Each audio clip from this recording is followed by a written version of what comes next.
What's up, YouTube? PokePrimer here, primed and ready to deliver you a very important draft analysis here on the channel.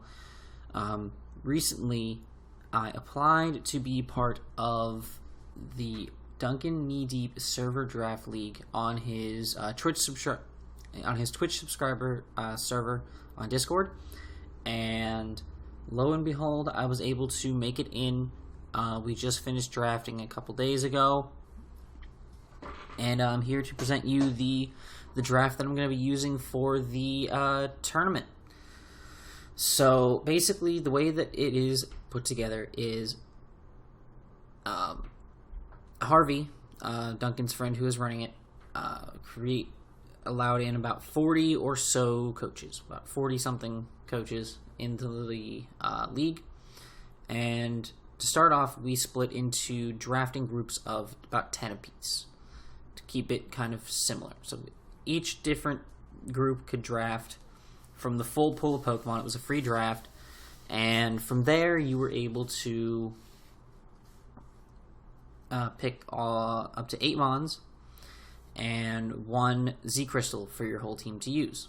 So that's what we did. And then it split everything back up into, I believe it is 4 conferences, 8 divisions, or of 5 or something like that, and then you're set to battle all 4 other members of your division, and whoever the top 2 are in each division go through to the round of 16 afterwards, and then the tournament continues like normal. So very interesting setup, very interesting format to be a part of, and I'm here to present to you with my draft of 8 that hopefully will take me through the whole thing, because I think that they can, and I think if I play well enough, if I play as well as I've been playing the past several months, I think that there's a good chance I could maybe take away the whole thing. So fingers crossed, guys, fingers crossed. But to start off our draft, I wanted something really powerful that I'm really comfortable with using, and as you've seen in the NPBF so far, I've really fallen in love with Tapu Koko, so I am going to be using Tapu Koko in this league. I'm going to be in love with, as always, I'm in love with Tapu Koko. Obviously, its electric surge ability is fantastic. Throwing up that electric terrain is huge for Koko's damage output. 95 and 115, respectively, in his offensive stats is nothing to laugh at. Having electric coverage in the forms of Discharge, Volt Switch, Thunderbolt, Wild Charge, things like that, as well as having nice coverage on both physical and special side with Brave Bird, Dazzling Gleam, Grass Knot, having Nature's Madness, which is basically his own version of Super Fang, which is really nice. I love it. Also having Roost as some form of recovery. It has setup in the form of Calm Mind or Agility if I need that for some reason. It has a lot of different ways it can be run that are very effective in the draft format, and a lot of different ways I can definitely make use of Koko. Also, having both forms of momentum in U-turn and Volt Switch is extremely important, because some games I might find that my opponent's ways of stopping electric-type moves are just too prominent, and Volt Switch just does not work. So having the ability to still be able to U-turn and gain momentum in that match while still being able to have Koko as the powerhouse that it is going to be very huge for us in this league, I guarantee it. The next mod I picked up with is one that I pair typically very well with Tapu Koko, and that is Metal Burb the Skarmory. Most likely going to be running Stardy pretty much every week. This thing is fantastic. Is our first hazard setter and remover. We have access to Defog now with Skarmory. Also access to Stealth Rock and Spikes if we want to hazard stack on an opponent, we can. It is something that we definitely are able to do. This thing definitely can be very effective in a lot of different ways. Not only does it have counter with its very high defense stat to break through some very prominent threats my opponents might bring. It has access to Brave Bird, which is a super strong hit to throw off on my opponents. It's obviously got its steel coverage as well with Iron Head and such. It can be a Pursuit Trapper if I really want it to be for some reason. If I decide that, I don't know why. It Has access to Roar / Whirlwind to phase things out, to prevent them from setting up. It has access to Roost to keep itself healthy, and access to things like Taunt, Toxic, Tailwind, just to buff my team and screw over the other one. It's a very effective Pokemon and an amazing wall to have on a team. Its Spadef has a little bit to be desired, but it can be worked with. Like, I have other Mons on my team that cover its weaknesses very nicely, I think, that make up for its lack of special defense in this case. So Metal Burb is going to be a very prominent member of the squad, I guarantee, throughout all of this. It's definitely going to factor in a lot during the course of our divisional matchups over the course of the next 3 weeks. So hopefully he'll pan out as well as I think he will. The next Mon I picked up with is AIM. Shoutouts to PokeAim MD, one of the best competitive battlers in the singles community. AIM the Latios, just because I needed a Dragon type, I wanted to complete the Fairy Dragon Steel Core, and I was looking at what was available, and I love Latios. Latios is an amazing Pokemon. It's amazing at dropping Dracos. It's an alternate form of default support if I need it. Psychic coverage, stab psychic coverage is really, really important in League format as well. Having stab psychic coverage is usually essential for a team, just because certain fighting types are just too prominent to leave them alone, and you need something to nuke them, as well as poison types. Since the reveal of fairy typing, poison types had to become more prominent in order to handle them, and having a good psychic type on your team helps you protect your fairy as much as possible. This thing's coverage is off the charts. It has enough coverage in just about every range that can be useful. From obvious stab like Draco Meteor, things like Psyshock and such. It also has access to Earthquake, Energy Ball / Grass Knot, Ice Beam, Shadow Ball, Thunderbolt, Surf. A lot of really, really great moves, as well as also being able to, and I apologize, my alarm just went off. I will have to turn off the rest of them. This is when I was originally supposed to get up, but I woke up early. So I figured I'd record. So, yay. Well, anyways. It also has access to plenty of status moves to mess with the opponent as well. And things such as Tailwind, Roost / Recover to keep itself healthy. And things like Memento, even, if I wanted to be a little bit more... if I wanted to be like cheeky in a late game situation, Memento to get in a setup mon and win that way. I can definitely do that with Latios. It's a fantastic Pokemon that doesn't need much explaining. It does its stats and its constant usability within OU metagame and Draft League format is speaks volumes enough for it, I think, in my opinion. Next up, I'm wanting to build a Fire Water Grass core, and the first member of that core is going to be our Grass type, which is Sanic the Shaman. Base 100 stats across the board, fantastic. This covers for Skarmory's electric weakness.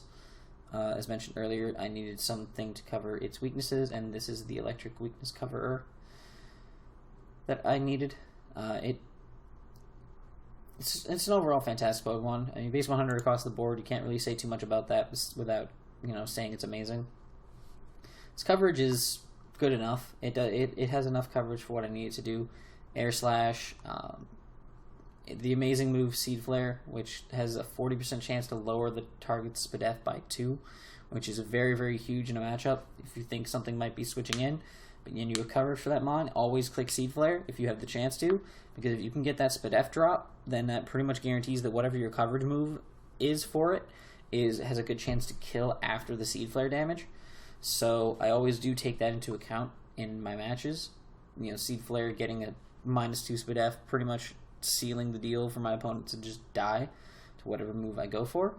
Also having access to things like Psychic, obvious hidden powers are obvious, Earth Power, Dazzling Gleam. just a fantastic Pokemon. It acts as a cleric as well. It does have access to aromatherapy, which is really, really cool. It could become useful at some point in the tournament. I might have to make use of that, as well as the move Healing Wish, which faints the Shaman, but will replace we'll replace it with the next mon at full HP, which is very, very awesome to have. 3 mons with Tailwind support as well, which is also great. I think that's a fantastic thing to note. And also, I do want to note as well, this thing can be physical. Obviously, with base 100 across the board, it has the ability to do so. I can run things like Return, /Frustration, Seed Bomb, Zen Headbutt. And it has access to physical moves that I can use. It's just a matter of if I deem it necessary to do so, which is entirely possible. I could do it.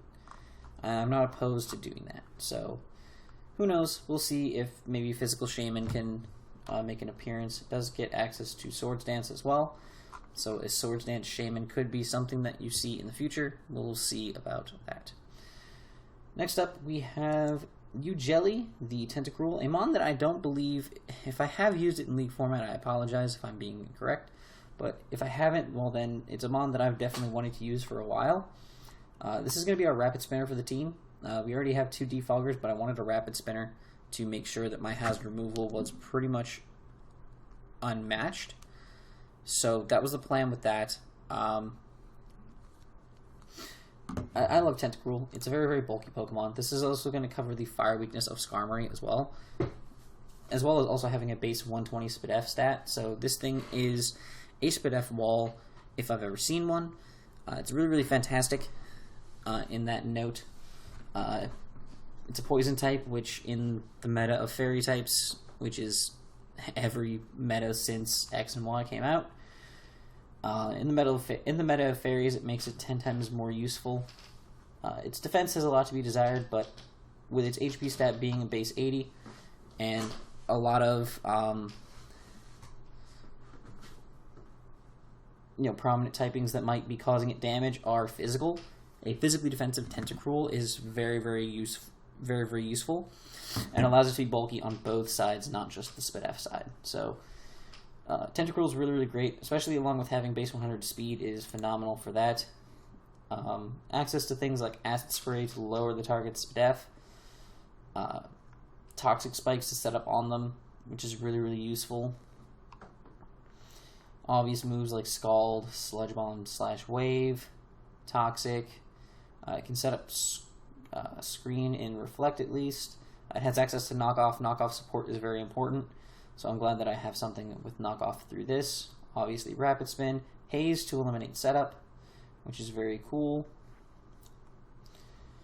Overall, this is just a very diverse Pokemon. It actually has a very, very diverse move pool that is extremely useful, in my opinion, to us trying to succeed in this league. Hopefully, Tentacruel can put in enough work for us that we can make the opponent's jelly that we got Tentacruel. Next up, we haven't had him in a long time, and it is long overdue. We have Mojo Jojo the Infernape. In the era of Z moves, we have Mojo Jojo, which has been a first-round pick in pretty much every draft I've been in. First or second round pick in every draft I've been in since Z moves became a thing, because it is a fantastic Z crystal user due to the massive coverage that it does in fact get on both the physical and special side. And obviously with its base 104 attack and special attack, it makes great use of that coverage in Z moves. Base 108 speed is very nice to have something over the base 100 speed tier, but under the 110 speed tier, so I can work better with that. It works very nicely. It fits into a nice speed tier for our team. We do cover the rest of our higher speed tiers later. We have a fairly fast team. You'll see the slowest mon is Skarm, and that's base 70, and everything else is fairly fast. You'll see that much from our team, which I really like. I do like a little bit of a fast team, but it's also has its fair share of bulk that can be made use of. But I mean, if we want to go through this coverage, we have Acrobatics, Close Combat, Earthquake, Fake Out for Why Not, Fire Blast, Flare Blitz, Focus Blast, Grass Knot, Gunk Shot, Mach Punch for Priority, Nasty Plot for Setup, Overheat, Poison Jab, Power Up Punch for Setup, Rock Slide, Shadow Claw, Slack Off for Recovery, Stealth Rock, it's a stealth rocker for God's sakes, Stone Edge, Swords Dance for Setup, Taunt, Thunder Punch, U-Turn, Will-O-Wisp / Toxic, so it has dual status options. This is a good Pokemon. Like, it's a very good Pokemon. Even has dual chop. Because, like, come on, bro. It's got dual chop. Amazing. If this was an open Z-move league, like, what bulky dragon wants to switch in on me? I'm going to hit it with a move, I'm going to chip it down low enough, and I'm going to click Dragonium Z dual chop and just murder it. Because that's what Infernape does. I'm kidding. That would never... Actually, hold on. That's a really good set. Hold on. Save that to memory. That's kind of good. I actually like that set. But Mojo Jojo is back on the team. It's been a long time since I've used Mojo Jojo. And I'm so happy that it is mine now. Once again. So, that's that mon. Next up, I kind of wanted a Ghost type. I wanted a Spin Blocker. And I also wanted something that hits very, very hard still. And we got Nappy, all caps, because that's how he puts it in game.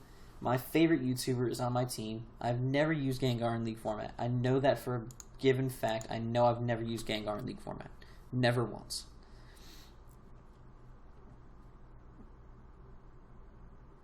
So I'm very, very happy that it's finally time for this to happen. I always kind of wanted to, but it's a Ghost type that just never seemed to fit my team, and now it does. It does give me a second Poison type, which I'm not a huge fan of, especially in an 8-mon draft, but I can definitely work around it. I have plenty of ways of dealing with Psychic types. I have ways of dealing with Ground types. I'm not super duper worried about it, but it does create a ground weakness for my team, which is something that I'm sure people are going to try to exploit, but I'm certainly going to be ready for it.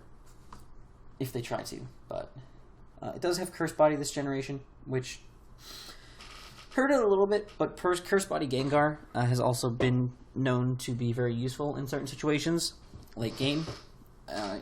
Curse Body pops sometimes at the greatest times and sometimes at the worst of times, but sometimes those greatest of times are so great that it's just unheard of. Obviously, you can see it hits a base 110 speed tier with Latios, so it's up there in that speed. The base 130 special attack stat is phenomenal. It hits phenomenally hard. Coverage-wise, this thing is another case of just having coverage for days, and also in the case of its physical coverage, nothing to do with it.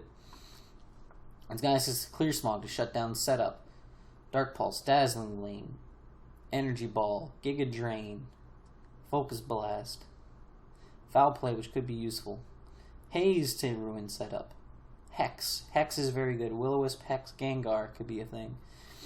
Knockoff if I need it.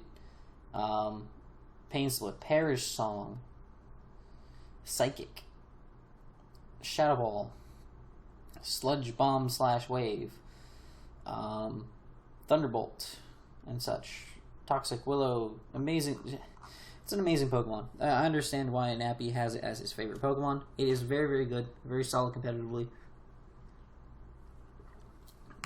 And I'm very excited to finally get a chance to use it competitively, in a sense, because I don't even think I've ever put Gengar on a competitive team that I've used, just because it, again, just never fit into my playstyle. But for the league like this, I want to have something a little bit different. I wanted to use something a little bit different, and Gengar fit the bill. So, yeah. Plus, it was... in my drafting group, the one person was saying, like, hey, I'll just draft Gengar to stop people from using Brick Break on my Aurora Veil Alolan Ninetales, and then I decided I'm just going to grab Gengar to be a dick because I wanted a Ghost type, and I was like, hey, I'm going to take Gengar. Didn't really fit into my draft plan necessarily at the time, but I went with it. Now, I'm going to talk about the next two picks kind of together, because I have it sitting on the Mon already, and I might as well. So I needed to grab a Mega. I wanted to grab a Mega. I wasn't going to go through this whole draft without a Mega. So I picked up Mega Absol because I really enjoyed using Mega Absol a lot in the PTL last season when it had actually helped take me to the championship, which is really great. I fell in love with Mega Absol because of that. I think it's a fantastic Pokemon. Stat-wise, 150 attack, 115 special attack, 115 speed. Fantastic place to sit and speed tier wise. Fantastic offensive capability. Coverage wise, this thing is a monster. It gets access to set up moves like Calm Mind, and it definitely, I know for a fact, it gets Swords Dance as well. It does not get Nasty Plot, but that's good. And its coverage is just so good. Dark Pulse, Fire Blast / Flamethrower, Hex, if you want to be really cheeky, Ice Beam, Knockoff, Mega Horn, Night Slash, Play Rough. It gets Perish Song. Crazy. Psycho Cut, Pursuit, so for pursuit trapping. Love it. Rock Slide / Stone Edge. Great moves. Shadow Ball / Shadow Claw. Great moves. Sucker Punch for priority. Superpower. Taunt. It actually, I didn't even know that this thing had Will-O-Wisp. For the longest time, I did not know this had Will-O-Wisp. No clue that Absol got Will-O-Wisp at all. And I also didn't know that it got Wish. When did Absol get Wish? Did somebody forget to tell me that Absol got Wish? Because I'm pretty sure it forgot to tell me I got Wish. Also, it doesn't have it shown here, but it does get Magic Bounce as its ability, which is awesome for trying to prevent hazards on my side of the field. So my hazard control is huge, and very, very prominent enough that my opponents might shy away from bringing hazards, which is something good to note when it comes to team building. I'm obviously always going to bring some form of hazard removal, but it is something that my opponents have to keep in mind for sure, because if they don't, they're going to be heavily regretting it afterwards. Guarantee that. So Mega Absol is going to be a very prominent member of this team. Now, in this league, if I remember correctly, and I can actually check the rules now, but I'm pretty sure you do not have to Mega Evolve turn 1. As well, you can also have your Mega carry your Z Crystal. And at this point in the draft, I looked through my team, and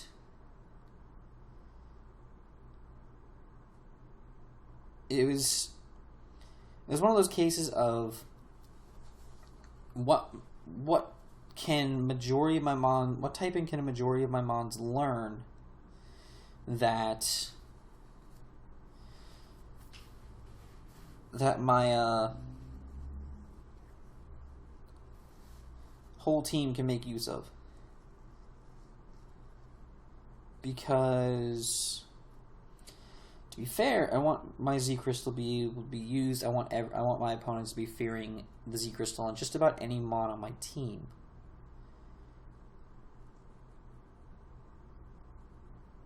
So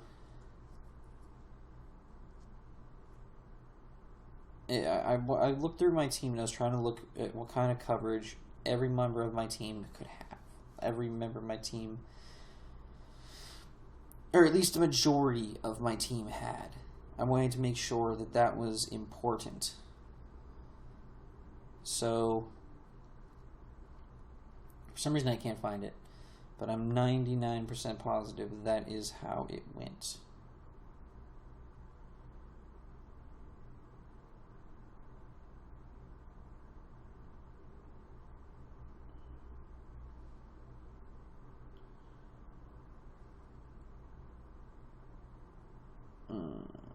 I cannot find it, but so I apologize for that. But it is perfectly okay. It's perfectly fine. Not a big deal. It was definitely, but I'm pretty sure, and I will definitely check with Harvey before I have a match, obviously. But I don't think you have to Mega Evolve with your Mega. Your Mega can carry the Z Crystal. It is an option. So it is something I could definitely look into. So regular Absol with the Z Crystal could be a thing. But regardless, I went with Flyinium Z because looking at my team,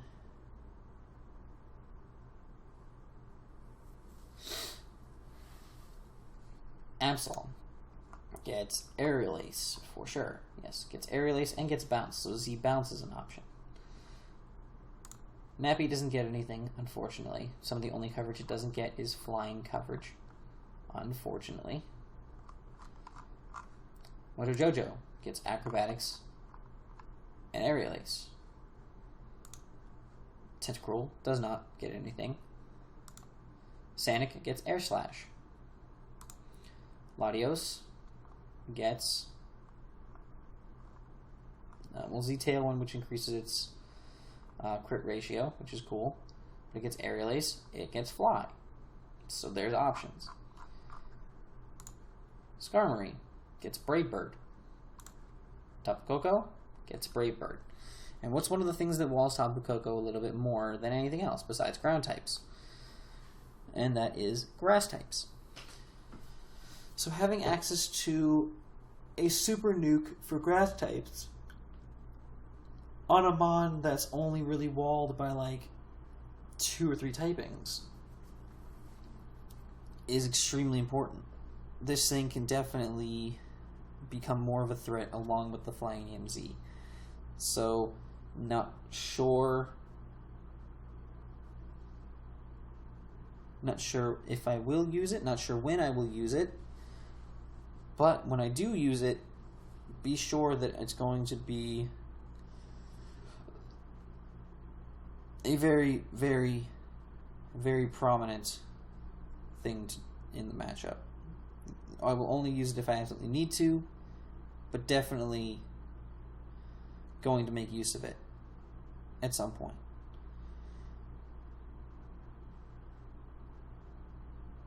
But yeah, with that, guys, I am going to get out of here.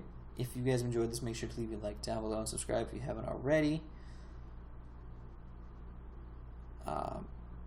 This is going to be very, very interesting, very, very exciting couple of weeks, and hopefully we can do the very, very best we can. But yeah, with that, y'all, I'm PokePrimer. I'm signing off.